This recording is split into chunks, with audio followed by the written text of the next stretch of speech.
Ok, listo, ¿ya? Ahora siguen, ahora sí ven. Bueno, la segunda. El decreto 2420 del 2015 incorpora el Código de Ética para contadores. Allí se incluyen lineamientos sobre el deber de confidencialidad que están soportados en el cumplimiento del principio de confidencialidad, el cual indica que el contador debe respetar la reserva sobre la información conocida en el curso del encargo derivada de sus relaciones profesionales y empresariales. Esta obligación cesa en el momento en que termina el encargo. Entonces, por allá en el programa, en la tarea de investigación que ustedes hicieron, hay una pregunta o un acápite que se refiere a verificar en el código de ética cómo se maneja allí la confidencialidad, y pues esto se refiere a un tipo de reserva particular que es la reserva profesional. Allí en el código de ética pues se trata la confidencialidad como un principio, se establecen una serie de guías y lineamientos, y la reserva se extiende no solamente hasta la finalización del encargo, sino inclusive hasta después del encargo. Si ustedes van y leen la sección 100, el numeral exactamente no lo recuerdo, creo que es la 115 o 113, allí está en media página explicado el principio de confidencialidad. Por lo tanto, pues esta respuesta es falsa. La siguiente. En los servicios relacionados no se aplica el Código de Ética para profesionales de la contabilidad expedido por el IESMA. Esta respuesta es falsa porque si ustedes revisaron, allá también hay en la segunda parte del capítulo, exactamente en el numeral 1.2, hay un acápite que se refiere a revisar la estructura del modelo internacional.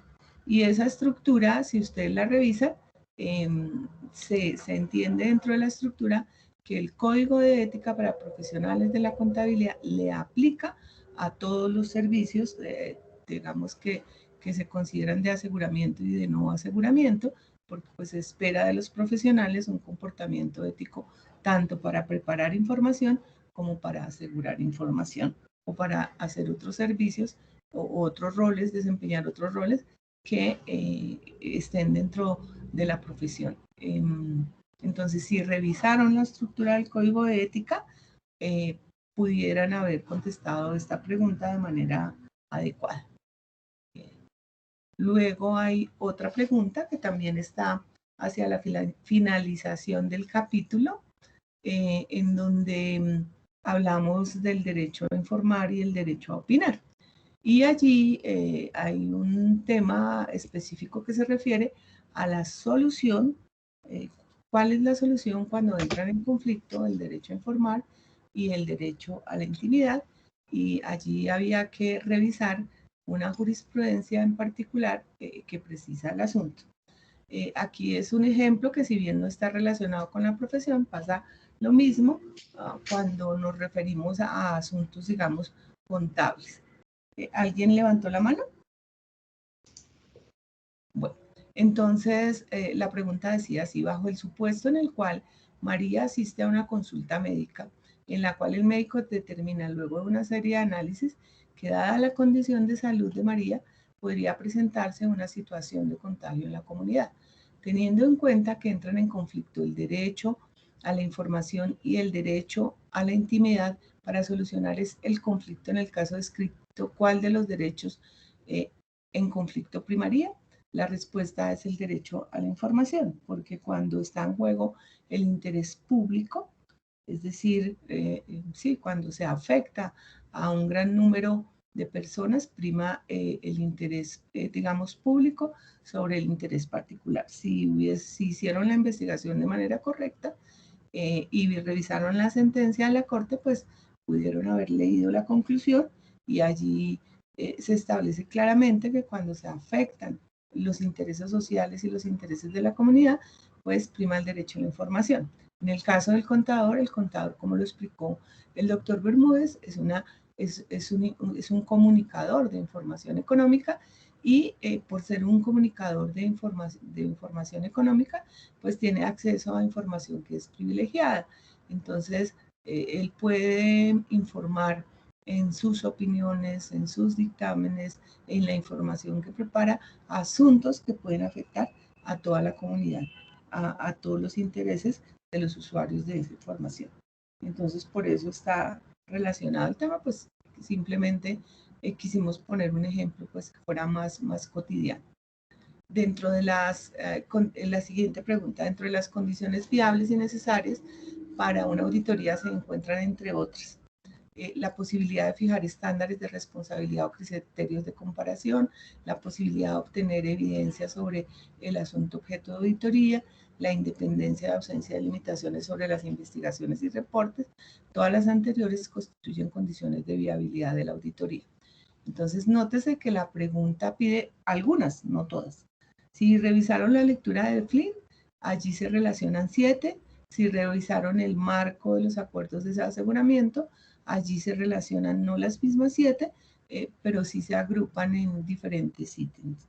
Entonces, para yo hacer una auditoría, lo primero que tengo que verificar es si el asunto, por ejemplo, objeto de esa evaluación, es viable de obtener evidencia, o sea, yo puedo tener acceso a esa evidencia. Entonces, digamos que la evidencia se convierte en un asunto necesario para hacer una auditoría, porque usted sin evidencia no puede hacerlo. Otro punto es que es importante también tener criterios contra los cuales evaluar. Recuerden que una auditoría es una comparación.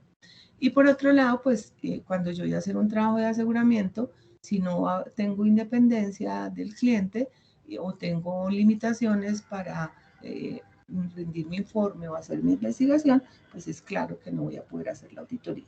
Digamos que relacioné esas tres, pues que pues son algunas de las que se consideran fundamentales.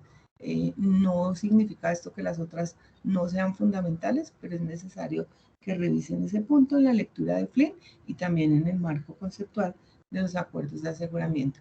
Y la última pregunta, pues básicamente de lo que se trataba era de explicar la diferencia entre informar y opinar.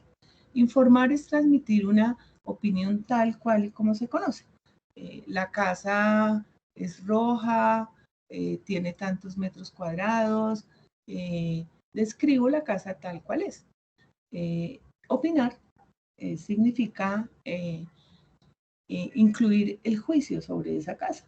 Entonces ya con base en el juicio profesional, en mi expertise, en mi conocimiento sobre esa casa, entonces yo digo, esa casa es fea, sus estructuras son inadecuadas, si yo fuera ingeniero, por ejemplo. Lo mismo pasa con la información económica. Entonces había que dar una información, escribir una explicación similar a las que les estoy mencionando, no necesariamente con las mismas palabras, pero sí que precise que informar es transmitir una información tal y como se produce, sin ningún juicio de valor, mientras que opinar es dar juicios de valor con base en un expertise profesional, en unas evaluaciones y soportados obviamente en evidencia si es posible en el caso del contador. Y ese era el control de lectura. ¿Tienen alguna duda sobre el control de lectura? ¿Tuvieron inconvenientes?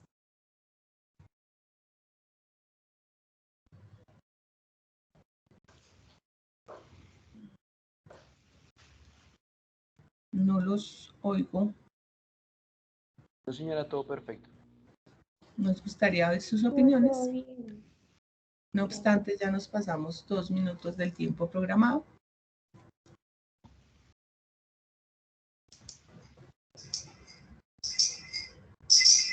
¿Tienen alguna duda?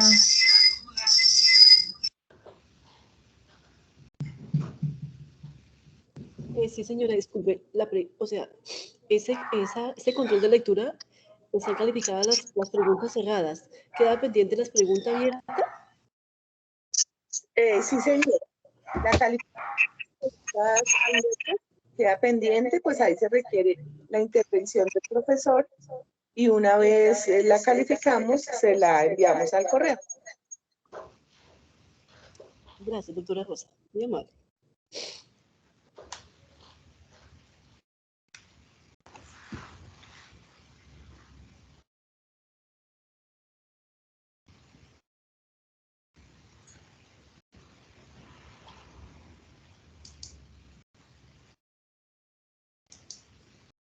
¿Alguna otra inquietud? Sí, yo tengo una pregunta. Lo que pasa es que cuando lo estaba respondiendo me equivoqué de curso y coloqué que no era. ¿Eso No te afecta? estoy escuchando bien. ¿Ya me escuchas bien? Sí, señor. Lo que pasa es que coloqué el curso incorrecto.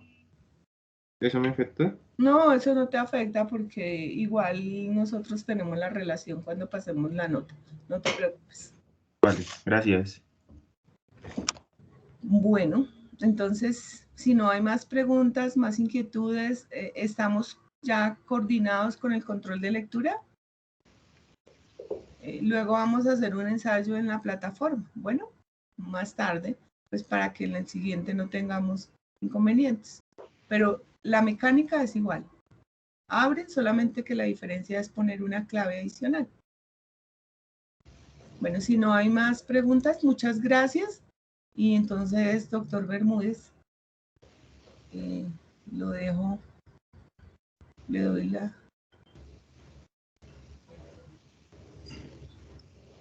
Ok, gracias Rosa. Yo estoy compartiendo mi pantalla, ¿se ve? No, señora, aún no.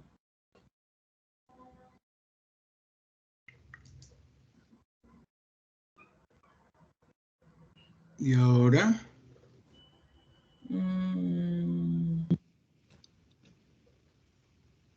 Sí,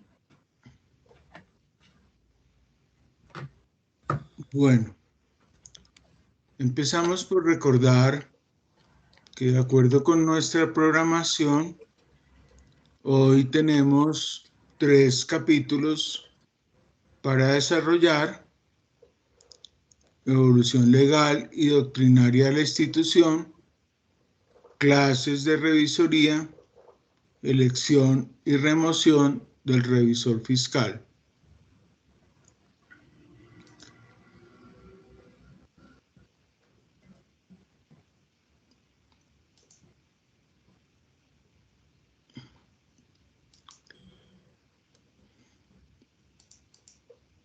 Ahí se pierde la pantalla, Rosa.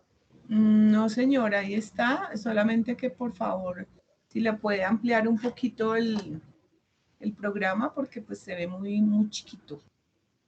Y aquí pues no existe la posibilidad de que el estudiante amplíe el contenido.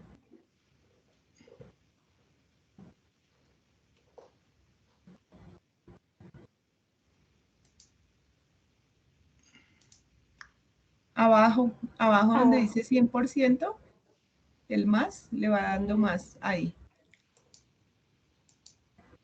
Otro poquito. Lo edita, pero bueno. En la clase anterior Ahora sí. pusimos de presente que la revisoría fiscal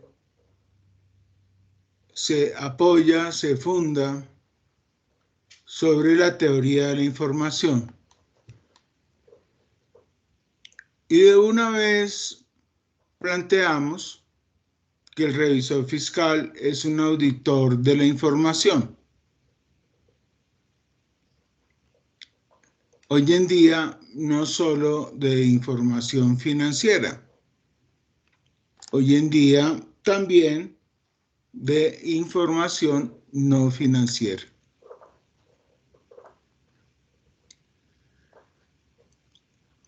La revisoría fiscal ha venido cambiando, evolucionando a través del tiempo.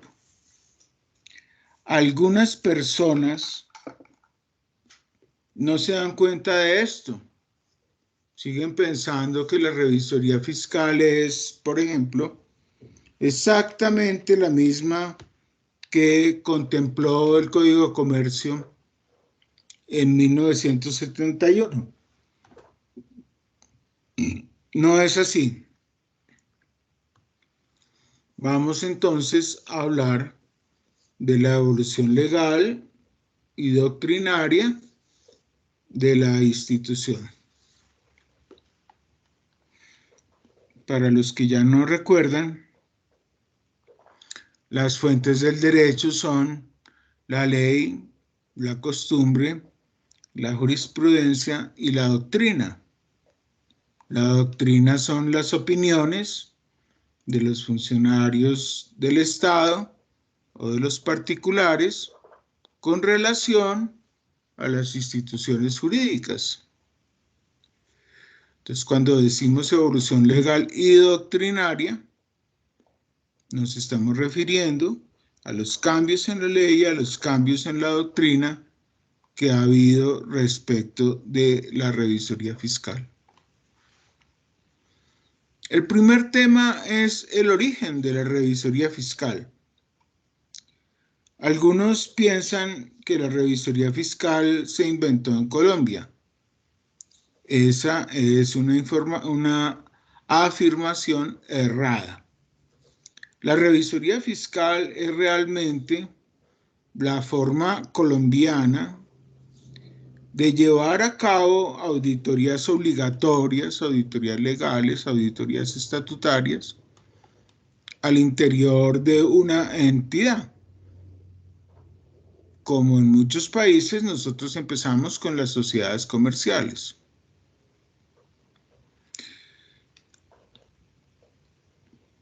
El momento en el cual aparece la revisoría está claramente determinado. Es aquella oportunidad en la cual los dueños deciden dejar de administrar directamente sus negocios y confiárselos a un tercero. Entonces, ahí en ese momento se produce una separación, un divorcio entre los dueños, la propiedad de la empresa, y los administradores, la gestión de la empresa. Como los administradores ahora son terceros, nace la necesidad de vigilarlos. Y nace la necesidad de vigilarlos porque hay unos riesgos al confiar la administración a unos terceros. Esto ni más ni menos es lo que se estudia en microeconomía cuando se habla de la teoría de la agencia. Cómo el agente puede albergar unos intereses distintos a los que tienen quienes le han confiado el encargo.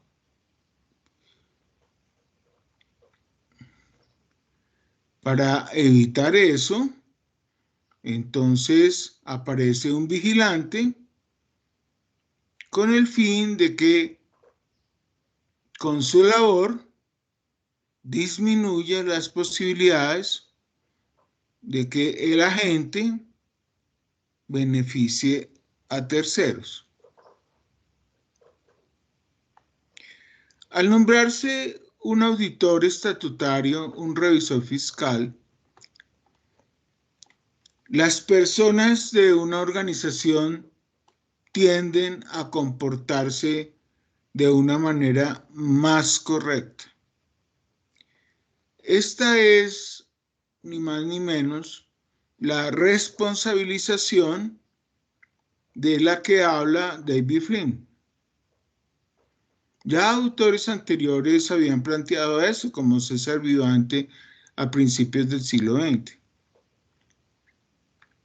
La sola presencia del revisor fiscal trae consigo un cambio en el comportamiento porque hace que las personas intenten hacer las cosas mejor y no ser objeto de comentarios, observaciones o reproches por parte del fiscalizador.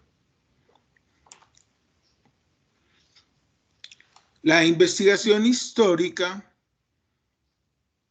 porque no es cuestión de hacer afirmaciones, sino comprobaciones, la información histórica demuestra que la revisoría fiscal es, como ya lo dije, una adaptación de los modelos de auditoría estatutaria que existían en ese momento en el país.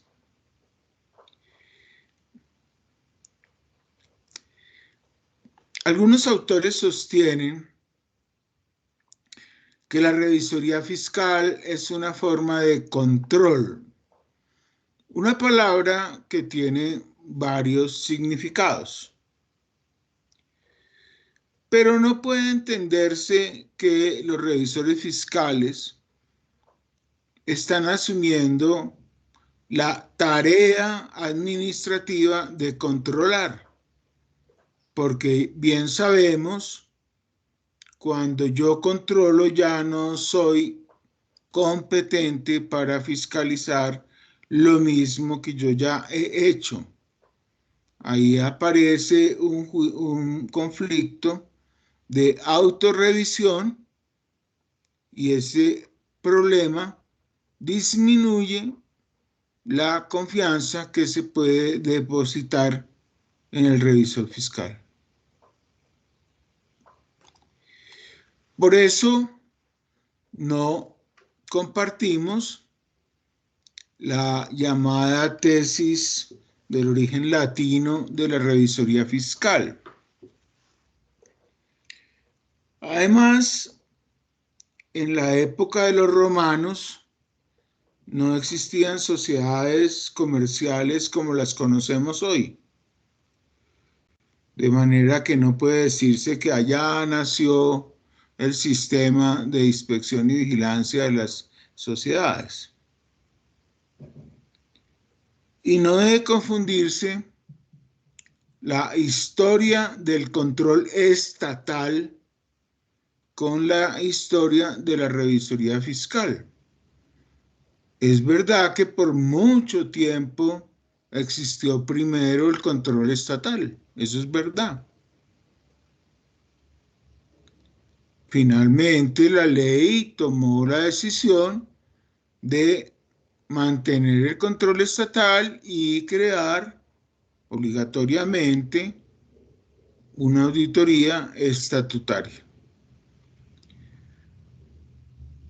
La tesis del origen latino de la revisoría fiscal ha sido sostenida por el profesor Rafael Franco y por lo tanto puede ser profundizada en sus libros.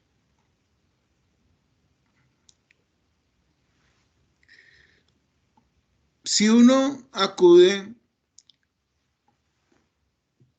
a las explicaciones de los profesores de Derecho Comercial, de Derecho Mercantil, puesto que al derecho mercantil corresponde el derecho de sociedades y la revisoría fiscal está regulada en el derecho de sociedades, va a encontrar explicaciones conforme a las cuales inicialmente, cuando el administrador empieza a ser un tercero, el sentido de la revisoría es proteger a los socios.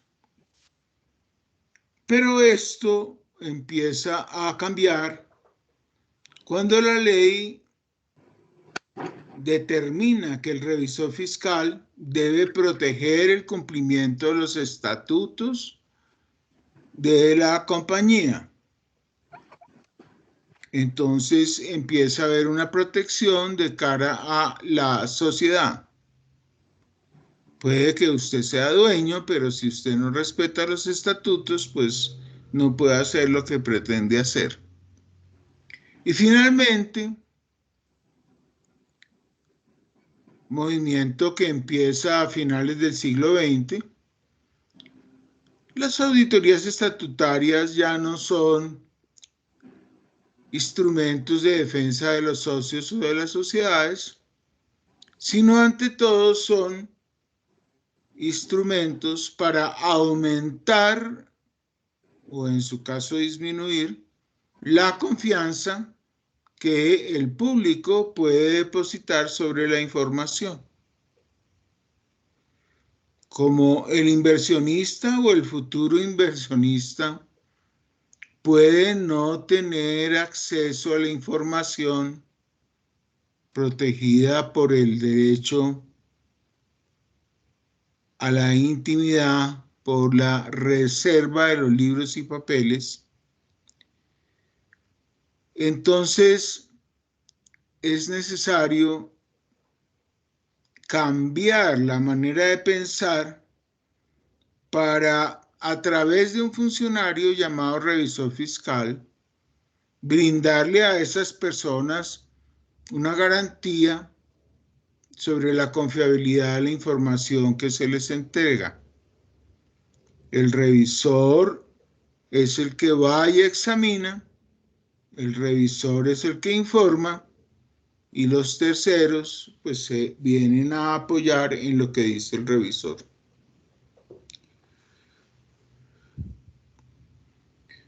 En ese largo camino que ha recorrido la revisoría fiscal, ocurre un fenómeno muy importante que es la asignación de la revisoría fiscal a los contadores públicos. Como la evidencia que conocemos y que ustedes pueden consultar en la página de regulación contable, es que la revisoría fiscal existía en el siglo XIX en las sociedades comerciales en Colombia y que pues así sigue. Durante el siglo XX se le menciona en la ley 58 del 31, se describen sus facultades en la ley 73 del 35, pero en todo ese tiempo no existía una calidad obligatoria para ser revisor fiscal. Hasta que llegamos al decreto 2373 del 56. Toda la historia legislativa pues está en la página de ley contable. Y al confiarse la revisoría fiscal al contador público, la revisoría fiscal se profesionaliza. Tiene que ser entendida como una actividad propia de los contadores que acude al pensamiento y a los procedimientos propios de la disciplina contable. Un segundo momento muy importante ocurre cuando decimos que la revisoría fiscal tiene que velar por el interés público. Hoy en día, IFAC, la Federación Internacional de Contadores, opina que toda la profesión contable está comprometida con el interés público, que pues no es una cosa solamente de los revisores fiscales en el entender de ellos. Y eso a su vez trae unas consecuencias, porque siempre el interés de la comunidad es la primera prioridad por encima de cualquier funcionario que tenga autoridad para definir procedimientos contables, de manera que aun cuando el revisor fiscal no es una autoridad administrativa, pues obviamente con su quehacer impone una serie de procesos al interior de las entidades. Desde la expedición del Código de Comercio a hoy, han existido varios esfuerzos de reformar la regulación de la revisoría fiscal, ninguno de los cuales ha prosperado. En la página de ensayos, con motivo de hacer un recuento de la historia de la Junta Central de Contadores, se mencionan esos proyectos y pues de acuerdo con su fecha, pues hay que tener en cuenta que también ocurrieron algunos esfuerzos posteriormente a ese escrito. Los proyectos que están mencionados en la Junta, pues allá tienen sus vínculos, y los que son posteriores, pues tienen que ver con desarrollos posteriores que ha registrado la página de ley contable o con intentos legislativos que han sido en su momento comentados en contrapartida. Digamos que entre esos esfuerzos se destaca el de una comisión intergubernamental que dio luz a una propuesta en el 2003 y a los esfuerzos que hizo el Ministerio de Comercio, un poco a instancias del entonces consejero Daniel Sarmiento Pavas.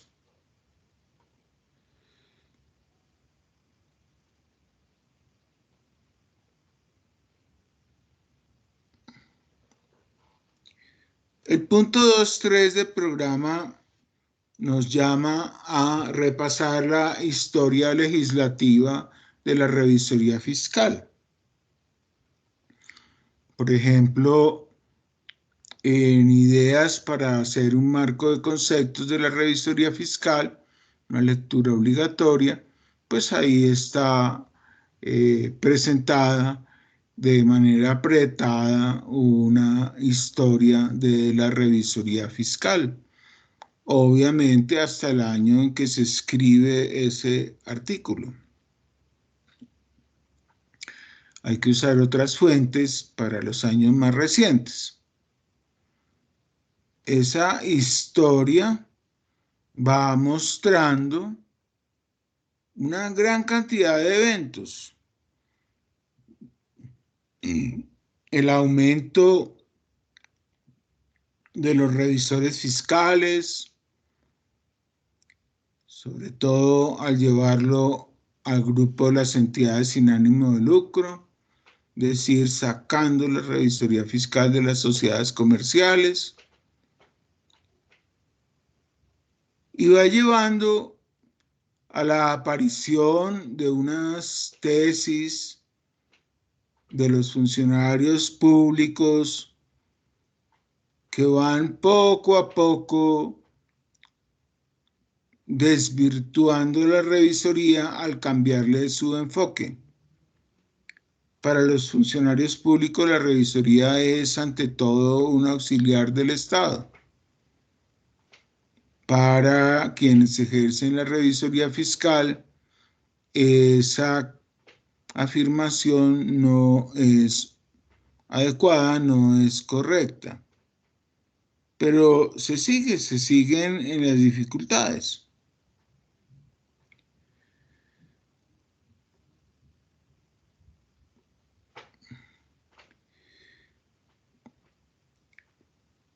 Hace muchos años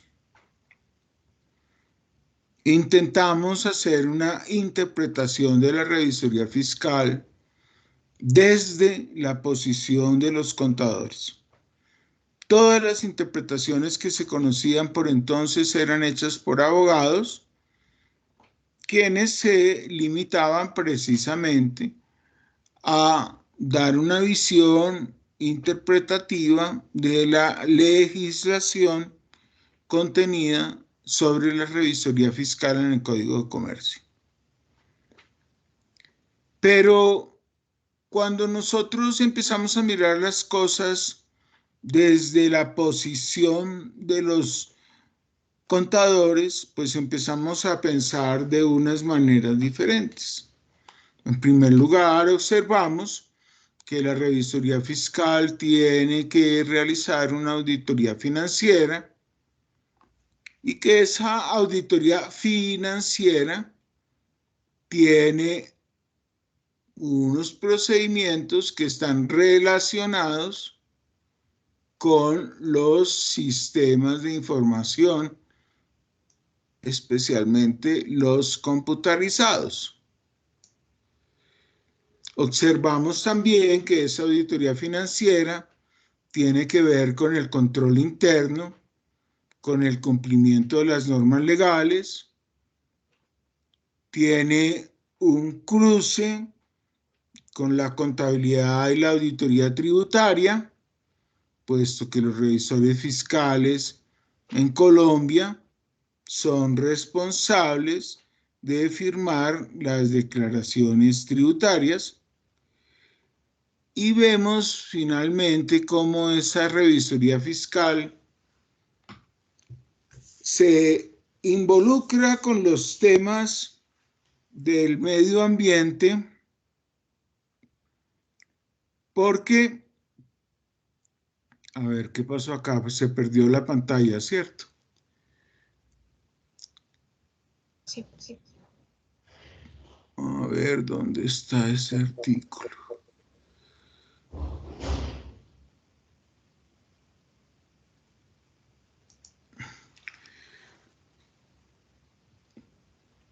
Estamos hablando del medio ambiente, por ejemplo, empieza a haber reglas para el reconocimiento y la regulación de los efectos de la emisión de gases invernadero.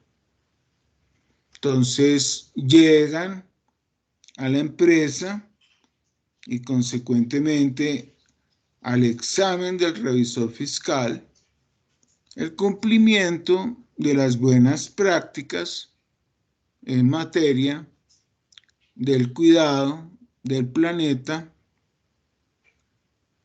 y de su sostenibilidad. Es decir, que aun cuando se aprovechen los recursos de la naturaleza, eso no se esté haciendo mediante una destrucción de los recursos naturales. Pero la reflexión sobre la revisoría fiscal también muestra que la revisoría es más que una auditoría financiera. Y entonces, para entender eso, hay que recordar las muy diferentes clases de auditoría que existen en el mundo, y hay que pensar por qué esas otras clases de auditoría también resultan importantes para la comunidad, y entonces la auditoría, que era meramente financiera, empieza a evolucionar para irse ocupando de otras cosas. No puede ocuparse de cualquier cosa, porque no hay criterios suficientemente claros y estables para una gran cantidad de recursos, de situaciones que se pueden considerar muy importantes hoy en la vida de una empresa, pero que pues están en etapa de definición. En ese estado no puede el legislador volver obligatorio algo que está en una etapa de definición. Por eso se vuelve muy importante los trabajos de emisión de estándares de otro tipo de organismos. Hoy en día hay muchas entidades emitiendo estándares sobre distintos asuntos. Y sin duda, la entidad pues primera en la emisión de estándares pues es ISO. Y entonces cae la pregunta si podría hacerse una auditoría con referencia a los criterios de unas normas ISO. La respuesta es que ellos mismos prevén mecanismos para auditar si una entidad está cumpliendo, esta hizo o aquella y poder dar a conocer al público esa solicitud del Estado de realizar otros exámenes. Por allá en el 80, 90, estudiando la revisoría fiscal al revés, es decir, todo el mundo la había estudiado, de las funciones a los informes. Ya a nosotros se nos ocurrió estudiarla de los informes a las funciones. Y en ese momento nos dimos cuenta que había 3 trabajos encomendados al revisor fiscal: vigilar el cumplimiento, vigilar el control interno y vigilar la información financiera. 3 trabajos. Entonces, alguno sostuvo que lo que se estaba planteando era una auditoría integral. No, pero claro que entendemos que el asunto era confuso porque por la época el Consejo Técnico emitió un pronunciamiento al que correspondió el número 7, titulado Revisoría Fiscal, y ellos sí, con el pretexto de mejorar el aporte de valor a las instituciones, consideraron que el revisor fiscal debería ejecutar una auditoría integral. Esto fue muy rechazado por los contadores en ese momento, pero hay que tener cuidado porque la ley 1314 dejó la puerta abierta para que el gobierno estandarice esa auditoría sobre los establecimientos que corresponden a otras cosas distintas de la auditoría financiera. ¿Es conveniente o inconveniente? Pues depende de la cantidad de recursos que se le asignen, depende de la manera como se prevea cumplir los principios éticos. No creemos que pues, la auditoría integral sea una suma ni una sumatoria de auditorías como planteó en su momento el profesor Samuel Mantilla. Y sí creemos que es necesario distinguir la auditoría integral de la auditoría integrada.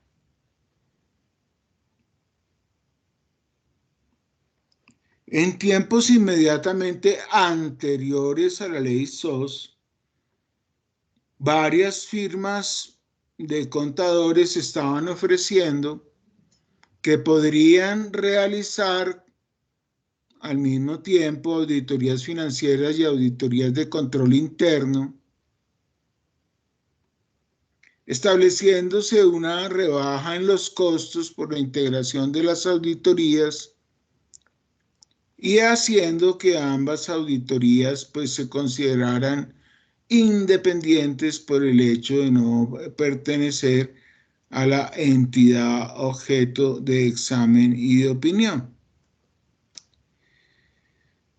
La ley SOS vino a hacer imposible esa auditoría integrada por las prohibiciones que estableció. Con todo, volvemos, hoy en día la ley 1314 faculta al gobierno para desarrollar la idea de auditorías integrales, no integradas sino integrales, en Colombia, pero hasta el momento no lo ha hecho. Un avance importantísimo de los contadores, que cada día cobra mayor importancia, es el de la auditoría continua, una auditoría 24 horas, 7 días a la semana, que ha venido desarrollando KPMG y la Universidad de Rutgers, cuya dirección se encuentra incluida dentro de los vínculos del área de contaduría que tienen disponible la Biblioteca General.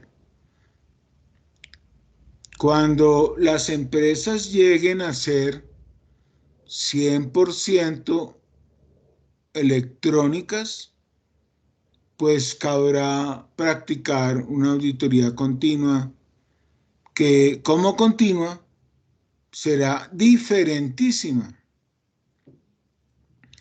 de la auditoría por etapas, por momentos que se realiza en la actualidad.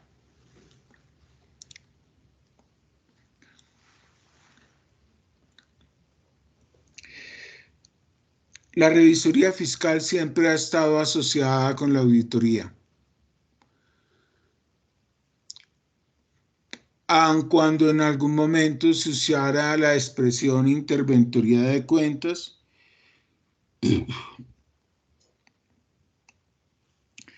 la investigación histórica demuestra que tal interventoría pues se refería a la auditoría, un problema de utilizar el lenguaje castizo. La palabra auditoría por esa época no había sido admitida por la Real Academia Española. Ya como lo planteé, pues la conclusión al estudiar las revisorías de los informes, pues era de que la revisoría implicaba una auditoría financiera, una auditoría sobre el control interno y una auditoría del cumplimiento, no una auditoría integral como pensó el Consejo Técnico de la Contaduría en el pronunciamiento 7, porque se separó de lo que la ley demanda. Entonces, pues una auditoría estatutaria o legal es lo que ordenan las normas. Esa propuesta del pronunciamiento 7 era excesiva. En el año 2008, el Consejo Técnico estaba dominado por miembros nacionalistas que han sostenido que la revisoría es control y no sé qué. Y entonces pidieron una orientación en el 2008, pues planteando esa visión que ellos tienen de esa revisoría fiscal controlante, orientación que tuvo 2 votos en contra. La Superintendencia Financiera y la de Sociedades no lo aceptaron. La orientación no era obligatoria. Sin embargo, es muy conocida y aún citada por algunas personas, a pesar de que pues eso ya no tiene vigencia. Como reacción a ese pronunciamiento, pues las superintendencias se conversaron entre ellas y expidieron cada una circular donde reiteraron su posición de que la revisoría fiscal era una auditoría y por lo tanto se apartaron de una serie de procedimientos que había propuesto el Consejo Técnico. Todas esas orientaciones y circulares están mencionadas en el programa para que sean leídas por ustedes.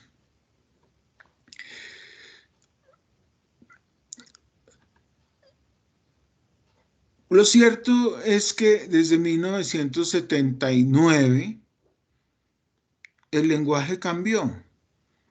Los revisores fiscales realizan auditorías. Y ese lenguaje es el que aparece en la Ley 43 del 90, que establece que es obligatorio por parte de los contadores aplicar las normas de auditoría. Y aparecen también las normas de calidad, que ahora algunos se sorprenden, pero que fueron invocadas por la Ley Sexta de 1992. Y el Código de Comercio se corrige para acercar la temática de los estados financieros pues a la auditoría del revisor fiscal, como sucedió en la Ley 222 del 95. Esa concepción de que la revisoría es auditoría, pues termina reformulándose con la aparición de los servicios de aseguramiento. Como se sabe, la auditoría es una forma de aseguramiento. La misma auditoría que existía antes es la que existe ahora. Solo que ahora se piensa que la auditoría es una clase de servicios de aseguramiento y que hay servicios que no tienen que ver con información financiera histórica.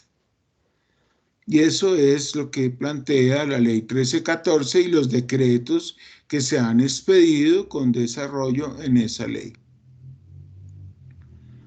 Existen algunas auditorías especializadas, ejemplo, la auditoría médica, la auditoría de gestión, en esbozo la auditoría estatutaria y del control interno. En las entidades privadas se muestran muchas obligaciones que existen en Colombia en materia de comprobaciones, pero claro, cada auditoría es practicada por la persona que tiene la competencia. Las auditorías médicas deberían estar en manos de personal de la salud, pues con estudios en auditoría. Pero no tiene ningún sentido que un contador pretenda hacer una auditoría médica, y lo que está pasando en muchos casos es que todo lo que se hace es una auditoría financiera de la más profunda de la actividad de las entidades del sector salud. ¿Por qué? Por la mala competencia de quien la realiza. El Consejo Técnico organizó un órgano asesor llamado Comité de Normas de Aseguramiento. Lo organizó a dedo, o sea, escogieron los miembros, y todos los miembros pues son parte de las firmas más grandes de contadores de auditoría en Colombia. Y ellos pues tienen una posición. Esa posición pues está en los pronunciamientos del Comité de Aseguramiento que están en la página del Consejo Técnico de la Contaduría y que han tenido una posición de minimizar la revisoría fiscal y permanentemente han estado tratando de convertirla en una auditoría financiera. ¿Qué es lo que en la realidad están practicando? Pues obviamente la comunidad contable se opone a eso porque considera que es muy valioso que la revisoría fiscal tenga otras metas, otro alcance distinto a la mera auditoría financiera. Y en la medida que ha pasado el tiempo y se ha introducido el discurso sobre el buen gobierno, pues se ve con mayor claridad por qué la revisoría fiscal es una auditoría de los administradores, por qué hacer auditoría financiera o de control interno de cumplimiento son herramientas para ayudar a evaluar a los administradores, y por qué los administradores son la clave del comportamiento de las empresas, de manera que esa visión, pues, en lugar de debilitarse, pues está adquiriendo realmente mayor fortaleza. En medio de todas esas discusiones, que si la revisoría es control o no es control y todas esas cosas, pues lamentablemente tenemos una muy pequeña, un pequeño conocimiento de la revisoría fiscal, y hay mucha mitología sobre la revisoría fiscal, Y la importancia de una materia como esta es precisamente el lograr que los contadores públicos sepan realmente de revisoría fiscal. Revisando los planes de estudio de los programas que han logrado acreditación, encontramos con gran preocupación que hay varias universidades que ya no tienen materia de revisoría fiscal. Y hay otras que lo tienen, pero le dedican muy poco tiempo, muy poca energía y convierten el tema de la revisoría fiscal en un tema de discusiones ideológicas y no en un tema de formación profesional. Por eso, pues encontramos empresarios que creen que el revisor fiscal es control, cuando ellos, los administradores, son en control. Encontramos entidades del gobierno que piensan que los revisores fiscales son auxiliares del Estado, cuando esa no es la idea con la que nació la revisoría. La revisoría apunta a proteger al público, no a colaborar con el gobierno. Ya sabemos que los gobiernos modernos no se pueden alardear, no pueden alardear de que ellos encarnan el bien común, porque ya sabemos que eso no es así, empezando porque el Estado moderno está corroído por una inmensa corrupción. Podríamos decir que en Colombia de cada 2 pesos, 1 se va a la corrupción, lo cual pues es gravísimo para un país pobre como es Colombia. Vemos que el Consejo Técnico pues ha tenido unas posiciones, primero allá en el pronunciamiento 7, interpretó la revisoría como auditoría, en el 2008 dijo que era control, y ahora en los años 2009 y siguientes pues ha vuelto a decir que la revisoría es auditoría y que se desarrollan con normas de aseguramiento. Entonces esos bandazos del Consejo Técnico pues se deben a que cada cual que llega trata de imponer sus visiones personales, no visiones fruto de la investigación. Todo eso pues está en el escenario de las luchas profesionales, los nacionalistas contra los demás. Y pues las posiciones que tienen varios nacionalistas pues son populistas y se están aprovechando de la ignorancia y de la sensibilidad que acompaña pues a muchos miembros de la profesión contable, que pues pueden ser unos 230.000 en la actualidad, pero hay muchos pues que tienen una posición económica débil, pertenecen ellos a un estrato 2 o 3, y pues son básicamente técnicos de contabilidad y los tratan mal, los botan y siempre les contratan con unos sueldos muy bajos, en fin.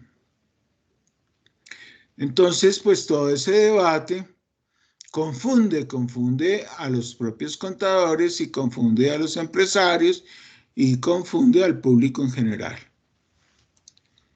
Mientras que esas peloteras que hay en Colombia pues subsisten, tenemos que en el mundo se están discutiendo los problemas que significan las brechas entre los auditores y sus usuarios, beneficiarios.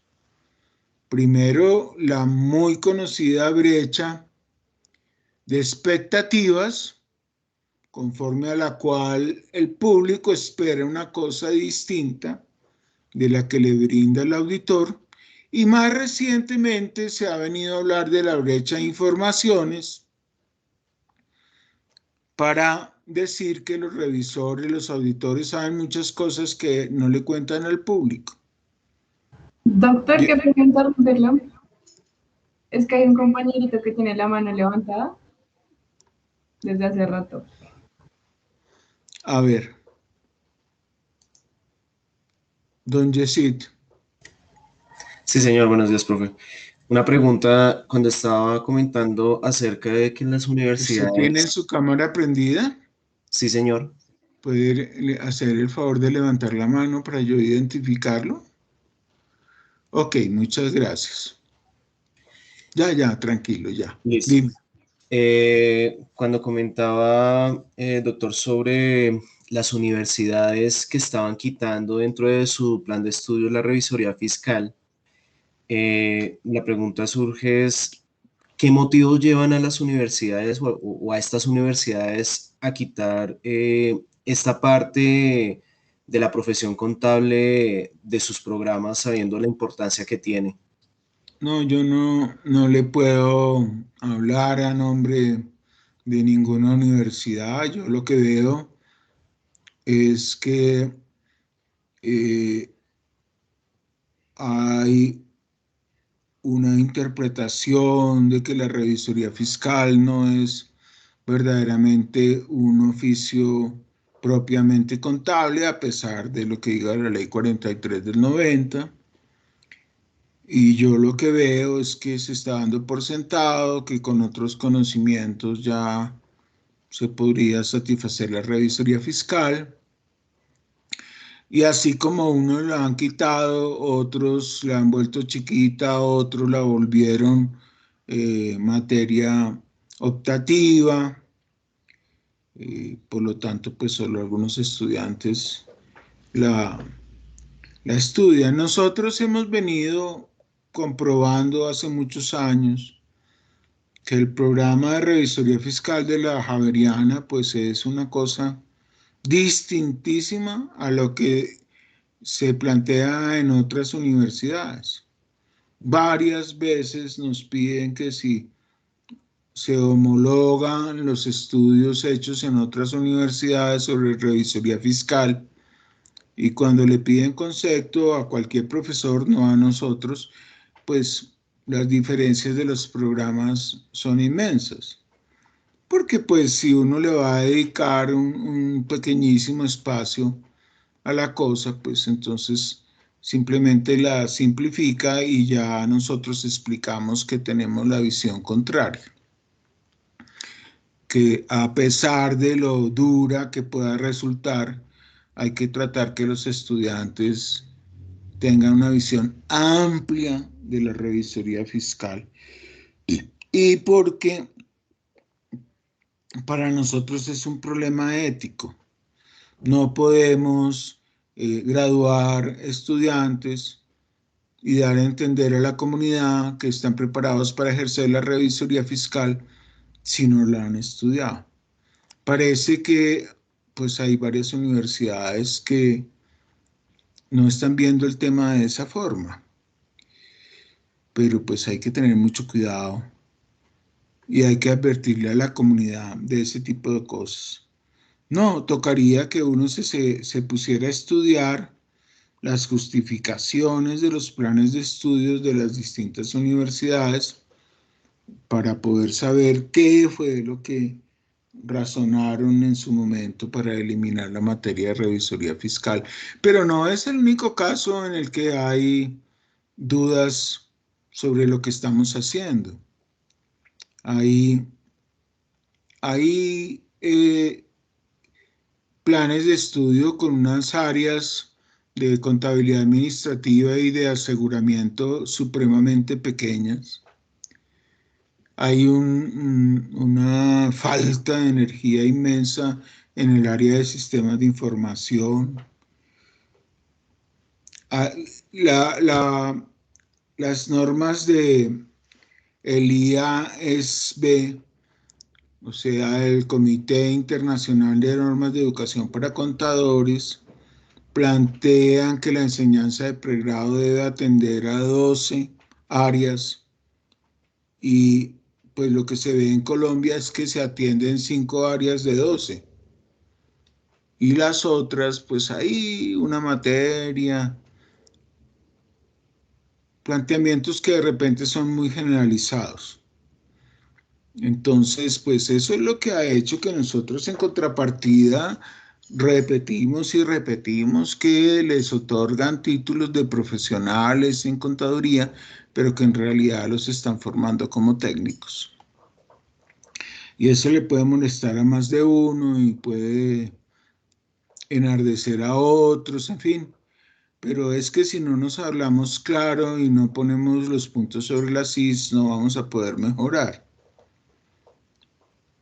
Pues nosotros hemos venido usando como criterio, como paradigma, esos pronunciamientos internacionales que, como se sabe, son fruto de el trabajo colaborativo de todos los miembros de la Federación Internacional de Contadores, que es la más grande agremiación de la contaduría en el mundo y que tiene miembros en más de 100 países.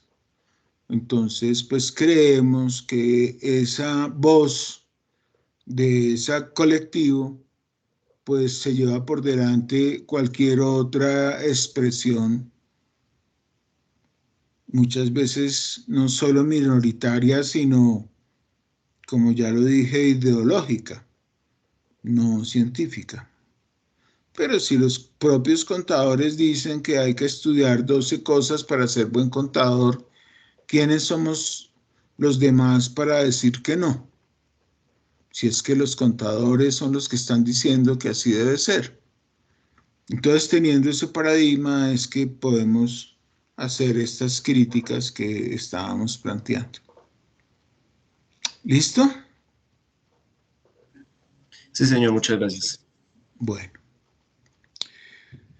Por último, pues en el escenario de los esfuerzos por la estabilidad del sector financiero, que originaron primero un grupo de trabajo y hoy en día ya un emisor de estándares de estabilidad financiera, la cual se basa en la observancia de 12 estándares que son objeto de medición a través de unos exámenes que dan lugares a los ROCs, los reportes de observancia sobre estándares y códigos.